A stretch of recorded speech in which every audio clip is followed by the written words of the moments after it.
O vídeo já vai começar, mas antes, não se esqueça de se inscrever e ativar as notificações. Boa tarde. É uma grande alegria para mim estar aqui com vocês hoje. Obrigado, pastor Adival. Muito bom estar de volta. Podemos vir como família no ano passado e ter qualquer igreja. Manda um grande abraço da Sara e dos meninos. E dessa vez vim pelo nascimento desse outro filho, né? Desse livro em que eu conto as minhas histórias, os meus medos, as minhas trapalhadas de quando me tornei pai. Algumas transições de vida são fáceis. Ser promovido, ganhar na loteria. Nunca aconteceu comigo, mas imagino que seja fácil, né?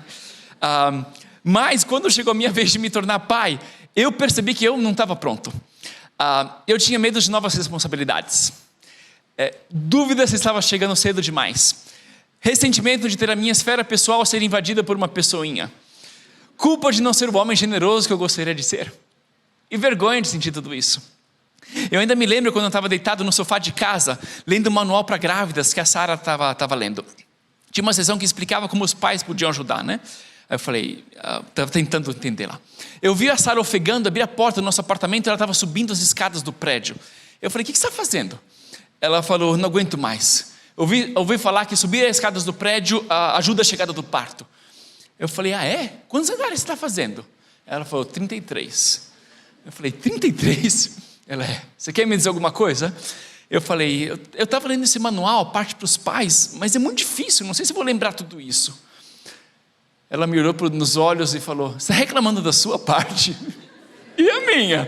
Eu falei, desculpa, não quis dizer isso. Ela falou, porque se quiser trocar, eu topo. Não chatear a própria esposa é a tarefa número 1 de um marido, não é? Parece fácil, ela precisa de suporte, ainda mais quando vira mãe. Mas nós homens temos uma capacidade incrível de sermos insensíveis e estragar tudo. Eu, pelo menos, consigo ser presente e ausente ao mesmo tempo. Então, quando eu virei pai, pensei, preciso refletir sobre essa coisa. Essa é uma transição de vida que eu quero fazer bem. Hoje eu pensei em falar, porém, de outros 4 pais. 4 pais chamados Abraão, Isaac, Jacó e José. Que são histórias entrelaçadas. Queria ver como uma geração influencia a outra, fazer um panorama e ver como a história se evolui de uma geração para outra. Porque todo pai foi um filho e somos todos filhos de um pai. Abraão nos mostra, aqui vou colocar um slide, que a paternidade é um presente de Deus. Isaac, que é uma crise pessoal e matrimonial. Jacó é uma luta para abençoar. E José nos mostra que é uma postura que todos podemos adotar. Presente, crise, luta para abençoar e postura. Abraão nos mostra uma verdade que conhecemos, mas que temos que relembrar sempre. Que uma nova vida, que cada vida é um presente de Deus. Não é uma interrupção, ou uma chateação, ou um desvio, ou um projetinho que fazemos mais ou menos porque o trabalho é mais importante. É a principal herança que vamos deixar. Filhos biológicos, adotivos, ou os filhos que podemos ter na fé. Não todos podemos ter filhos, mas podemos todos formar novos discípulos de Cristo. Abraão foi um grande pai, não porque teve muitos filhos, mas porque virou o pai de milhões de pessoas na fé. Vamos ler essa interação aqui que ele tem com Deus. Olha que interação bonita. Depois dessas coisas, o Senhor falou a Abraão numa visão, dizendo, não tenha medo, Abraão. Eu sou o seu escudo, grande será a sua recompensa. Mas Abraão perguntou, ó soberano Senhor, que me dará se continuo sem filhos e o herdeiro que eu possuo é Eliezer de Damasco? E foi sincero, tu não me deste filho nenhum, um servo da minha casa será o meu herdeiro. Então o Senhor deu-lhe a seguinte resposta, seu herdeiro não será esse, um filho gerado por você mesmo será o seu herdeiro. Levando-o para fora da tenda, disse-lhe, olhe para o céu e para as estrelas. Se é que pode contá-las. E prosseguiu, assim será a sua descendência. Abraão creu no Senhor. Isso lhe foi creditado como justiça. É uma verdade que nos ajuda a evitar 2 extremos. Saber que os filhos são presentes de Deus nos ajuda a dar importância e sermos presentes, né? Eu pelo menos achava que ser pai é não atrapalhar e sair do caminho. Algo tipo, você não sabe. Nem tenta, só vai atrapalhar. Deixa para a mãe, ela sabe. Eu percebi que não, temos que ser pais presentes. Seja o pai, seja a mãe, dão contribuições fundamentais. Mas saber que os filhos são presentes de Deus nos ajuda a evitar também o erro oposto e os transformar em ídolos. Não são Deus, não são tudo, não são o centro das nossas vidas, são presentes de Deus. Foi o erro que Abrão e Sara cometeram, apesar de terem feito tantas coisas boas. Quando Isaac nasceu, ele virou tudo para eles. Tinham esperado muito. Mas Deus sabe que colocar alguém ou alguma coisa no lugar de Deus nas nossas vidas pode destruir aquela pessoa ou coisa. E destrói também a família. Então ele pede para Abraão ser disposto a sacrificar Isaac. Subir a montanha com um ídolo e descer com o filho. Mesmo assim, Isaac ficou muito apegado aos pais. E isso influenciou até o seu casamento. Quando ele se casou, depois a gente vê em Gênesis 24. Gênesis conta isso. Isaac levou Rebeca para a tenda de sua mãe, Sara. Fez dela sua mulher e a amou. Assim, Isaac foi consolado após a morte de sua mãe. O texto não dá muitos detalhes, mas parece que Rebeca substituiu Sara no coração de Isaac. Ele conseguiu superar a perda da mãe quando se casou e dormiu com a esposa no leito da mãe. O relacionamento entre Isaac e os pais tinha sido tão forte que ele tem dificuldade de cortar o cordão umbilical. E isso afeta o seu casamento. A Bíblia nos dá 2 princípios que se equilibram. O primeiro é Gênesis 2. Pois esta razão o homem deixará seu pai e sua mãe e se unirá à sua mulher e eles se tornarão uma só carne. E honra teu pai e tua mãe, como te ordenou o Senhor, o teu Deus, para que tenhas longa vida e tudo te vá bem na terra que o Senhor, o teu Deus, te dá. Culturas individualistas tendem a pôr muita ênfase no deixar pai e mãe, não é? E as gerações podem se alienar umas das outras. Culturas coletivistas põem muita ênfase no honrar os pais e os ancestrais, e as novas gerações podem se sentir sufocadas. Mas a Bíblia nos chama a fazer os dois, a deixar e a honrar, a formar famílias que são novas, mas que também mantêm os laços e mantêm um ciclo virtuoso, em que as gerações mais velhas abençoam as mais jovens, e as gerações mais jovens honram as mais velhas. Tantos problemas relacionais, emocionais, espirituais, até sociais na sociedade acontecem quando esse ciclo de honra e bênção para de funcionar. Quando a bênção não acontece, ou quando a honra vira desdém ou indiferença. As gerações começam a se distanciar, a competir, a procurar substitutos no trabalho, no amor romântico ou nos filhos. Isaac se consola com a morte da Sara com Rebeca. Isso produz não só uma crise matrimonial, afeta os filhos também. Vamos ver o que acontece então com os filhos, com a geração seguinte. Gênesis 25. Os seus meninos cresceram. Esaú tornou-se caçador habilidoso e vivia percorrendo os campos, ao passo que Jacó cuidava do rebanho e vivia nas tendas.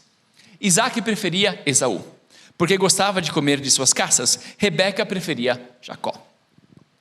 O menino precisa da afirmação do seu pai para se tornar um homem. Quando a recebemos, nos tornamos homens confiantes. Desenvolvemos uma identidade sólida. Somos capazes de dar e de amar. Nutrimos um ecossistema ao nosso redor, de amizades, da família e igreja. Mas quando não recebemos essa bênção masculina, falta um pedaço. Nos sentimos frágeis. Somos inseguros.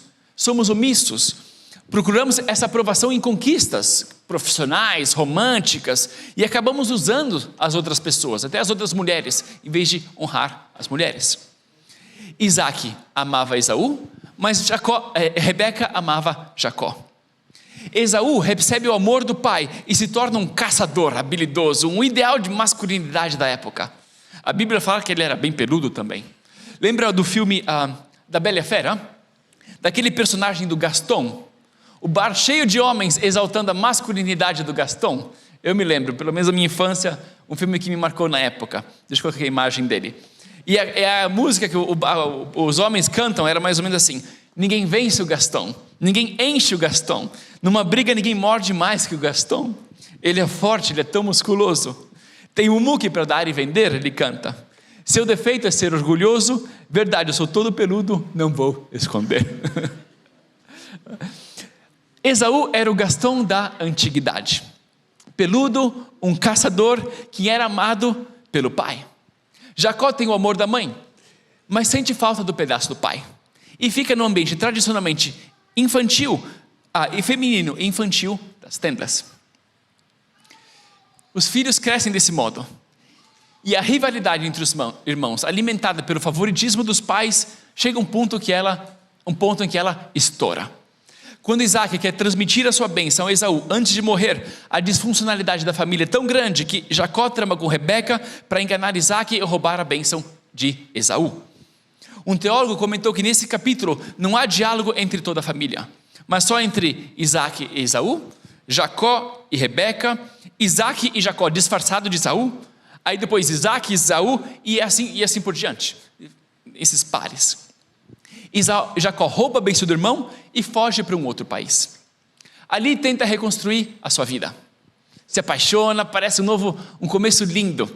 Trabalha 7 anos pela mão de Raquel. Mas as dinâmicas familiares da sua família de origem reaparecem no seu casamento, onde uma guerra civil entre irmãos se transmuta em uma guerra civil entre irmãs que lutam pelo amor de Jacó. Ele ama Raquel, mas Lia consegue ter filhos e espera que os filhos se aproximem de Jacó. Vamos ler essa parte aqui então, essa nova parte. Eu me perdi aqui nos slides. Gênesis 29. Isso aí, isso. Obrigado. Quando o Senhor viu que Lia era desprezada, concedeu-lhes filhos. Raquel, porém, era estéril. Lia engravidou, deu à luz a um filho e deu-lhe o nome de Ruben, pois dizia: o Senhor viu a minha infelicidade. Agora, certamente, o meu marido me amará. Lia engravidou de novo, e quando deu à luz a outro filho, disse: porque o Senhor ouviu que sou desprezada, deu-me este também. Pelo que o chamou Simeão. De novo engravidou, e quando deu à luz a mais um filho, disse: agora finalmente meu marido se apegará a mim, porque já lhe dei 3 filhos. Por isso lhe deu o nome de Levi. Quando Raquel viu que não dava filhos a Jacó, teve inveja da sua irmã. Por isso disse a Jacó: dê-me filhos ou morrerei. Jacó ficou irritado e disse: por acaso estou no lugar de Deus que a impediu de ter filhos? Então ela respondeu: aqui está Bila, minha serva.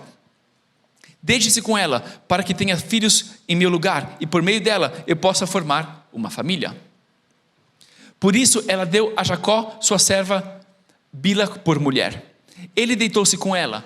Bila engravidou e deu-lhe um filho. Então Raquel disse: Deus me fez justiça, ouviu o meu clamor e me deu um filho. Por isso lhe deu o nome de Dan. Bila, serva de Raquel, engravidou novamente e deu a Jacó o segundo filho. Então disse Raquel: tive grande luta com a minha irmã e venci, pelo que chamou Naftali. São capítulos dramáticos, em que as irmãs disputam pelo amor de Jacó e transmitem essa tensão aos filhos. Qual é o seu nome? Eu sou Ruben, porque a minha mãe esperava que o meu nascimento arrumaria o seu casamento. Ou eu sou Levi, que no hebraico é um jogo de palavras com a palavra se conectar, porque minha mãe queria se reconectar ao meu pai. Me chamo Naftali, pois a chefe da minha mãe estava disputando com a sua irmã e achou que venceu quando eu nasci. As mães transmitem essa rivalidade aos filhos, pedem para eles carregarem esses pesos. E quando Raquel consegue finalmente ter o seu filho, José vira o preferido de Jacó, e a coisa estoura de novo. Os irmãos ficam com ciúmes e vendem José como escravo. É uma traição que não acontece do nada, assim, pum. É fruto de tensões acumuladas por gerações, casamentos com problemas, pesos transmitidos aos filhos, rivalidade entre os filhos, disfuncionalidade transmitida à próxima geração. É uma das razões por causa que é difícil ser pai, ser mãe, ser marido, ser esposa, ser humano, porque não começamos do nada. Herdamos dinâmicas, valores, virtudes e pecados e chegamos no meio de uma história que já está acontecendo, né? E se nos casamos, nos unimos à história da pessoa com quem casamos. A boa notícia é que Jacó consegue abençoar os filhos. São capítulos lindos ali no final de Gênesis, em que tem uma palavra para cada um. Olha o que ele diz para os filhos de José. Pedi para o pessoal ali trocar os slides, obrigado, porque eu estou me atrapalhando aqui. Gênesis 48, obrigado, viu? Ele diz o seguinte: e abençoou a José, dizendo: que o Senhor, a quem serviram meus pais Abraão e Isaque, o Deus que tem sido o meu pastor em toda a minha vida até hoje, o anjo que me redimiu de todo o mal, abençoe estes meninos. Sejam eles chamados pelo meu nome e pelos nomes dos meus pais, Abraão e Isaque, e cresçam muito na terra. Bonito, né? É uma boa notícia.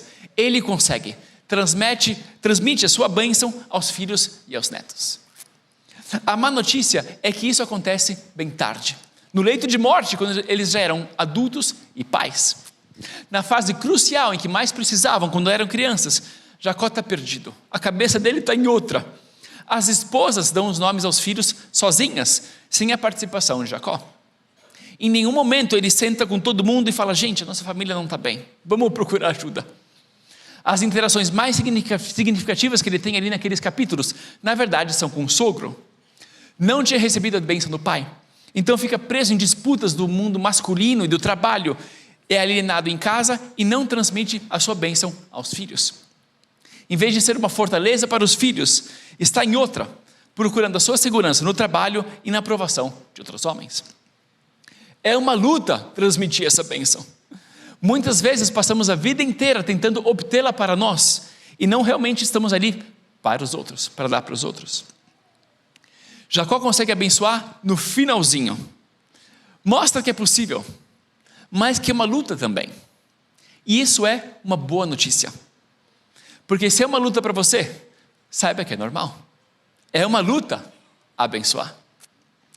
E se foi uma luta para o seu pai, para sua mãe, para um avô, para outra pessoa, entender que é uma luta nos ajuda a olhá-los com compaixão, com compreensão e até com perdão. Somos seres humanos. Nenhuma família é perfeita. Nem mesmo a família de Abraão, Isaque e Jacó. Abençoar e ser abençoados é uma luta. Restaurar o ciclo de honra e bênção nas nossas famílias não é fácil. Mas a boa notícia que Gênesis nos dá é que Deus ama famílias imperfeitas. Deus ama a sua família.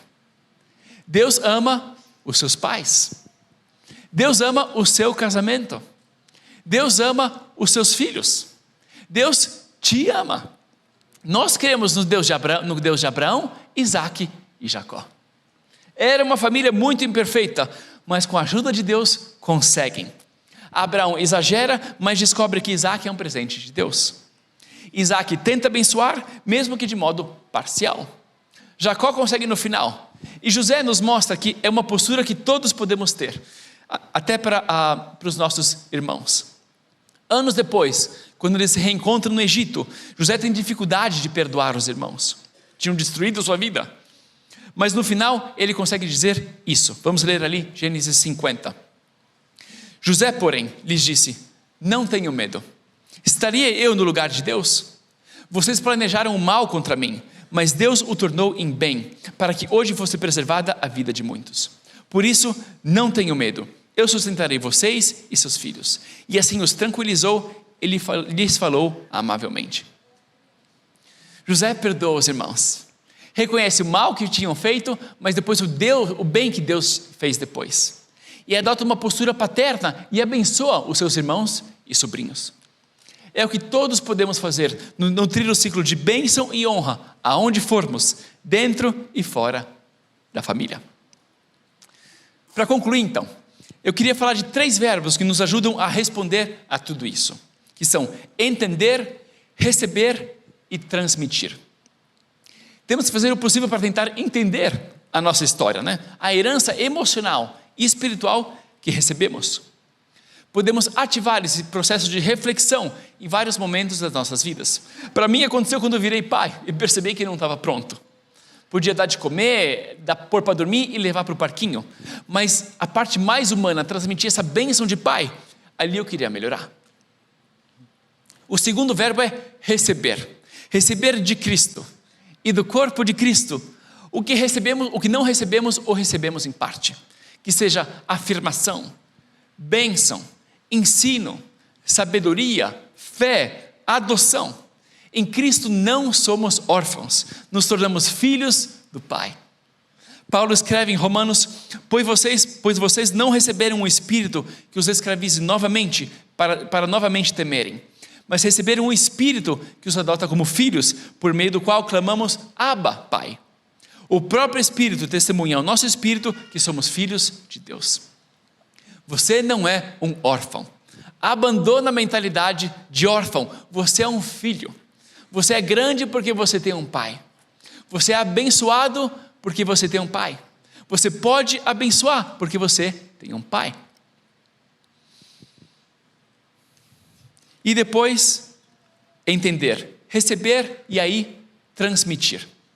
Temos que transmitir a bênção que recebemos de Deus para os filhos, para os cônjuges, para os pais, no trabalho e na igreja. Usar a nossa voz, o nosso toque, a nossa presença para afirmar, para curar, ensinar, erguer e abençoar. É uma postura que todos podemos adotar, nutrir o ciclo de bênção e honra aonde formos. Pense em alguém a quem você pode fazer isso essa semana. Pronunciar palavras de vida, demonstrar amor, expressar orgulho, liberar perdão, agradecer, honrar. Gostaria de concluir então, fazendo isso aqui para vocês, pode ser? Transmitir a vocês a bênção que Jacó transmite aos filhos. Se quiser pode fechar o olho e abrir a palma das mãos também para receber essa bênção. Ele diz o seguinte: que o Deus a quem serviram meus pais, Abraão e Isaque, o Deus que tem sido meu pastor em toda a minha vida até o dia de hoje, o anjo que me redimiu de todo o mal, abençoe esta congregação, estas famílias, estes pais, estas mães, estes filhos de Deus. Sejam eles chamados pelo meu nome Jacó e pelo nome dos meus pais Abraão e Isaque, e cresçam muito na terra. É a nossa oração, Senhor. Confessamos o nome de Jesus Cristo e recebemos a adoção do Pai. Nós queremos nos recolher em Ti, Senhor, reconhecer que o Senhor é o nosso Pai, que o Senhor nos abençoa e que o Senhor nos dá, Senhor, também a bênção que podemos transmitir aos outros.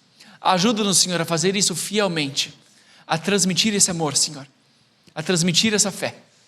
Te adoramos, Senhor, e honramos o Deus de Abraão, Isaque e Jacó. Amém.